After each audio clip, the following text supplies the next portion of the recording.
Hi there, and welcome to our channel. Today we're diving into an amazing story that will not only captivate your heart, but also teach you valuable lessons. So grab a seat, get comfortable, and join us as we explore this inspiring journey together.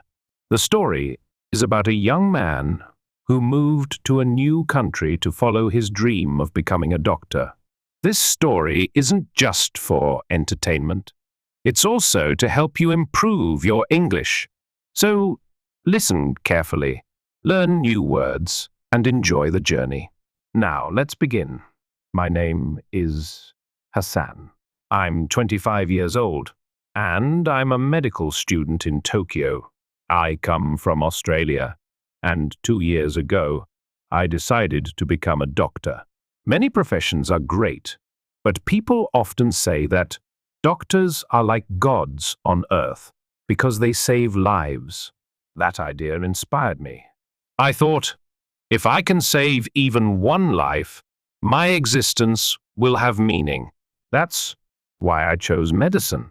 Now, I live in Tokyo, Japan, studying at one of the best medical universities. Tokyo is a fast-paced city full of lights, technology, and culture. But for a medical student, life isn't just about exploring the city. It's about sleepless nights, hard work, and dedication. The first time I entered the operation theater, everything changed for me. The smell of antiseptics, the bright lights, and the silence in the room made me understand why people respect doctors.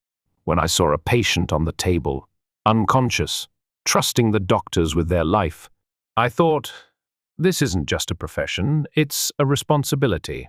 Today, I'll share my daily life as a medical student in Tokyo. If you're thinking of studying medicine or living abroad, I hope you'll find this helpful. In the morning, I wake up at 5:00 a.m. It's quiet, and my family and friends in Australia are still asleep. In medical school, you can't afford to sleep in. First, I wash my face with cold water to feel refreshed. Then I make my bed. It may seem like a small thing, but starting the day with a little discipline gives you control over your life. After that, I start studying. Early mornings are the best because there are no distractions.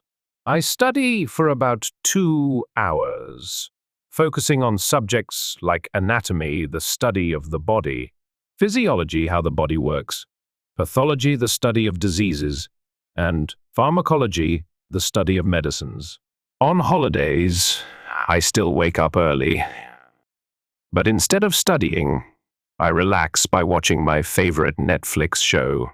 Yes, I'm a medical student, but I still like to have fun.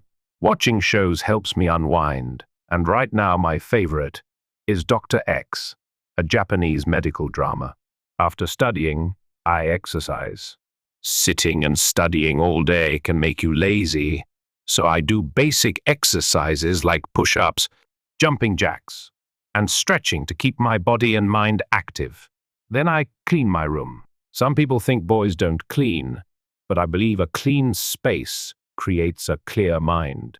When I first rented my room in Tokyo, I paid $500 per month, but it was dirty, so I had to clean it myself. Now I clean it every day to keep it tidy. Once I'm ready, I head to university. Medical classes are intense.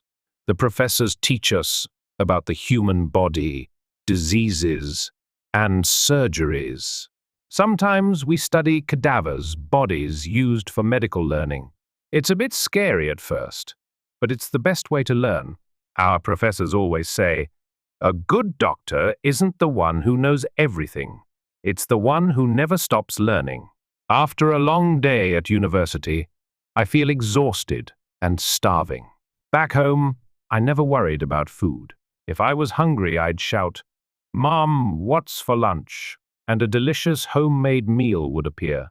But here, there's no mom, no home-cooked meals, just me, my empty fridge, and my cooking struggles. Sometimes I want to call my mum and ask how to cook, but then I remind myself that I'm an independent adult now. If you live with your family, Enjoy it. You may not realize it, but it's a blessing. No one loves you like your family does. When you live alone, you truly understand the value of home. Almost every evening, I FaceTime my family. My mom always asks if I'm eating well, and I always lie, "Yes, of course." But honestly, some days I just eat instant noodles and boiled eggs because I'm too tired to cook. My younger sister teases me, saying, "You were so excited to go abroad, and now you miss home." And she's right. When I was in Australia, I dreamed of living in another country. But now I dream of going home. That's how life works. When you have something, you don't appreciate it. When it's gone, you realize how important it was.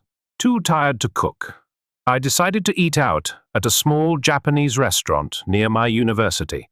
When I arrived, I could smell the fresh aroma of ramen and grilled chicken in the air. I sat down, looked at the menu, and ordered a big bowl of tonkotsu ramen, a creamy pork-based noodle soup, along with some gyoza, which are Japanese dumplings. As I waited, I noticed a woman sitting alone at the next table. She appeared to be around 30 years old and was writing in a travel journal. Curious, I asked her, "Are you a solo traveler?" She smiled and said, "Yes, I love traveling alone." Impressed, I asked, "How many countries have you visited?" She took a sip of her green tea and answered, 85. I was shocked. I had only lived in 2 countries, and she had already visited 85. When I asked her favorite destination, she thought for a moment and replied, "Greece. The blue water, white buildings, and amazing food, it feels like a dream." Our conversation was brief, but it left me inspired. There are so many places in the world to see, and so many experiences to have. Perhaps one day, when I finish my medical studies, I'll travel the world too. After dinner, I made a quick trip to a nearby convenience store to pick up a few essentials for my room. I bought laundry detergent, since I have to do my own laundry here. Back home, my mum always handled it, but now, if I don't wash my clothes, I'll have nothing to wear. I also got a pair of indoor slippers. In Japan, people don't wear outdoor shoes inside. They have special slippers just for indoors, which I think is a great habit. I also picked up some instant coffee. As a medical student, coffee is a must. Without it, I'd feel too sleepy while studying. At the cashier, I tried speaking Japanese. Learning a new language is tough, but I'm giving it my best. The cashier smiled and responded in rapid Japanese. I couldn't understand much, so I just nodded and smiled back. Sometimes, pretending to understand is the best approach. When I finally returned to my room, I felt tired but accomplished. Life as a medical student is challenging, but every day teaches me something new. As I lay in bed, I reflected on my journey so far. 2 years ago, I was just a student dreaming of becoming a doctor. Now, I'm living that dream. It's not easy, but I know that nothing worthwhile in life comes easy. Finally, I had a holiday. No university, no studying, no early morning lectures, just one full day to relax and do whatever I wanted.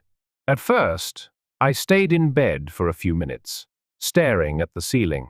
I thought about what I could do: sleep all day, binge watch Netflix, or scroll through my phone.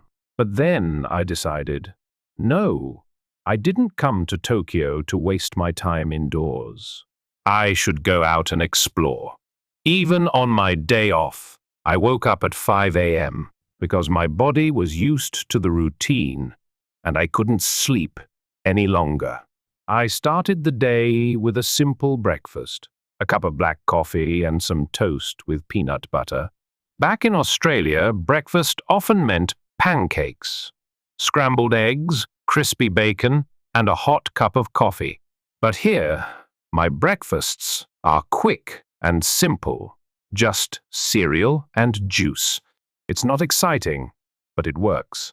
While sipping my coffee by the window, I made a plan. First, Shibuya, home of the busiest crossing in the world. Next, Harajuku, the fashion and street food paradise. And finally, Shinjuku, the vibrant heart of Tokyo.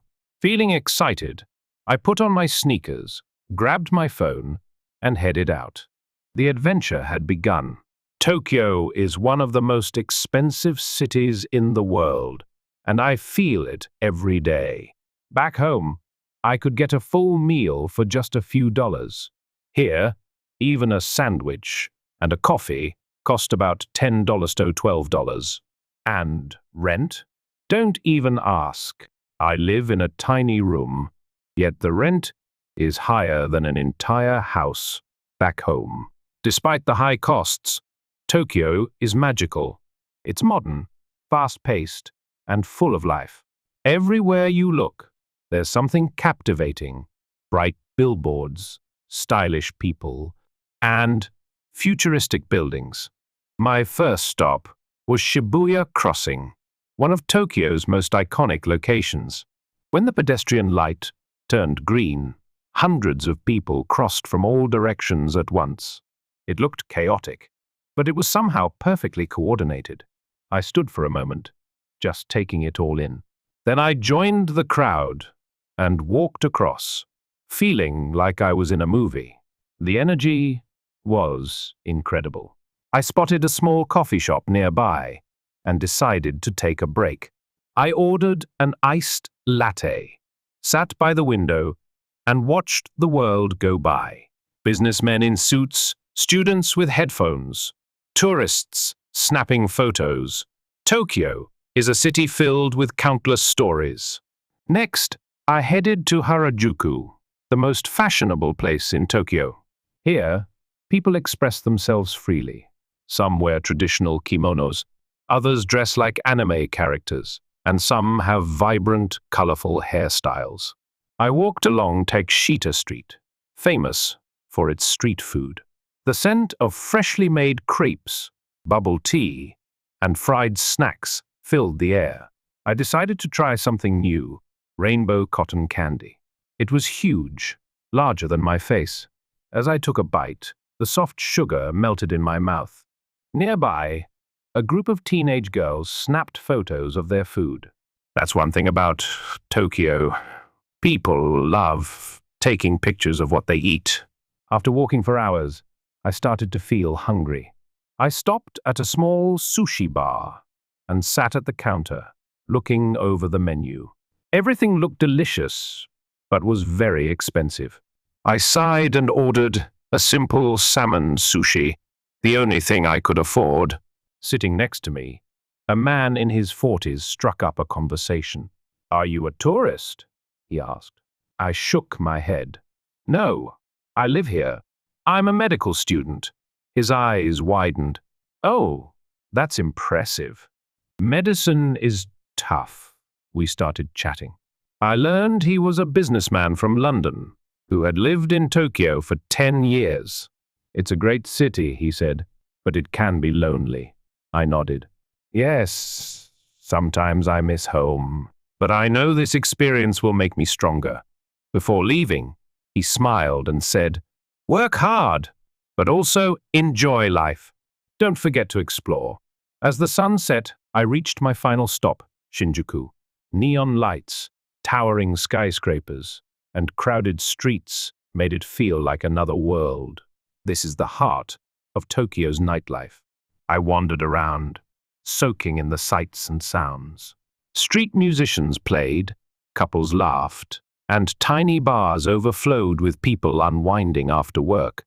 I found a small ramen shop and decided to have dinner there. A hot bowl of ramen on a chilly night. It was pure joy. As I ate, I thought about my day. Sure, Tokyo is expensive. Sure, life here is tough. But it's also beautiful, exciting, and full of surprises. When I finally returned to my room, I felt both exhausted and happy. I sat on my bed, scrolling through the photos I'd taken that day. Shibuya, Harajuku, Shinjuku. It felt like I'd lived 100 lives in just one day. Before going to sleep, I wrote a simple note in my diary. Life is expensive, but experiences are priceless. I smiled and drifted off thinking, today was a good day. The next day, I woke before sunrise as usual.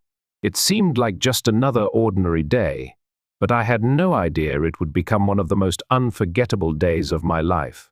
I checked my phone. No messages from my family back home. My mom used to wake me with a warm good morning. But now, my alarm was the only voice I heard. I stretched and whispered to myself, just another day. Keep going. I followed my usual morning routine, brushing my teeth, washing my face, and making a quick breakfast of toast and coffee.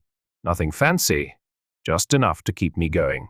But today was different. Today, I was about to step into the operating room for the very first time. I had watched surgeries in videos, read about them in textbooks, and imagined them in my mind. Today, I would witness one in real life. When I entered the operating theater, my heart raced. The air smelled of antiseptics and sterilized gloves. The room was cold, and the bright lights made everything feel serious. Doctors and nurses moved quickly, their faces hidden behind masks. Then I saw it. A real patient lying on the operating table, unconscious and vulnerable, completely trusting the doctors with his life. I stood in the corner, holding my breath. The senior surgeon walked in, calm and focused, like a warrior preparing for battle. He looked at us medical students and said, "Remember, when you step into this room, you stop being students. You are doctors in training. No fear, no hesitation, only responsibility." I swallowed hard. The nurses prepared the instruments.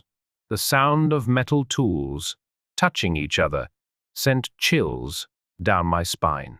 Scalpel, forceps, clamps, each tool had the power to save or harm. Then the surgeon made the first incision. Blood appeared, and my stomach twisted. This was real. No longer a video or a textbook. The surgeon moved precisely, cutting carefully and handling delicate tissues. His hands were steady, his voice calm. I wanted to look away, but I couldn't. This was what I'd signed up for, a life in my hands. The most intense moment came when the surgeon turned to me and said, "Come here." I froze. He handed me the forceps. My hands shook. "This is your moment," he said. "Hold it firmly." I took a deep breath and stepped forward. My fingers wrapped around the instrument, my mind screaming, "Don't mess this up." I looked at the patient, his chest rising and falling. A human life lay before me. With every move, I felt the weight of responsibility pressing down on my shoulders. Then I did it. My first real contribution to a surgery. It was a small step, but it was powerful. In that moment, something changed inside me. I was no longer just a student. I was becoming a doctor. The meaning of life and death felt clearer now. The surgery lasted 3 hours. When it ended, the patient was still breathing, alive, saved. I looked at the team of doctors. They were tired, but satisfied. They had fought a battle and won.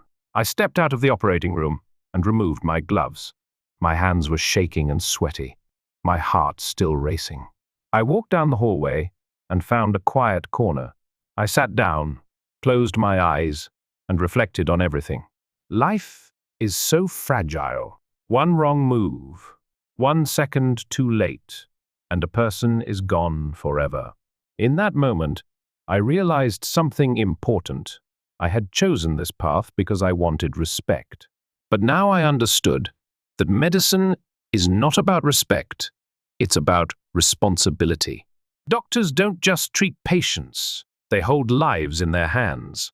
As I sat there, lost in thought, my phone rang. It was my mum. I took a deep breath and answered, "Hello." Her voice was warm and comforting. "Son, did you eat? Are you okay?" I smiled. "Yes, Mum, I'm okay." For the first time in 2 years, I wanted to cry. I missed home. I missed waking up to the smell of my mom's cooking. I missed my dad's silly jokes. I missed everything. Back then, I used to think, when will I leave home and explore the world? But today I thought, when will I go back? Because no matter where you go, nothing feels like home. I closed my eyes and whispered, "I'll be back soon."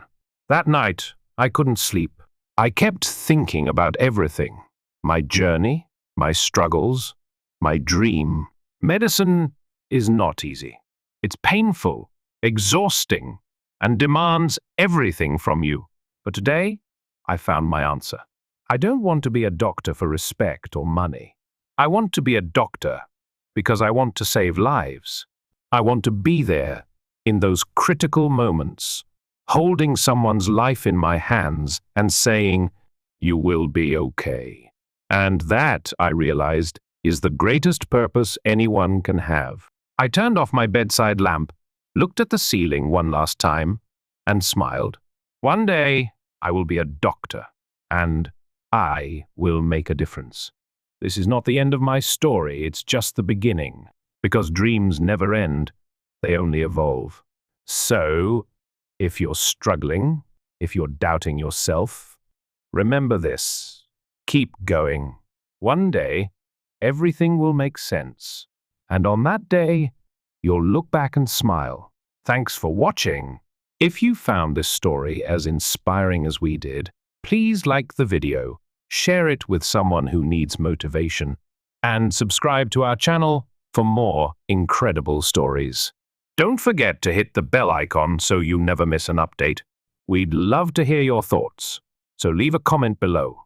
What inspired you most about this story? Let's keep the conversation going.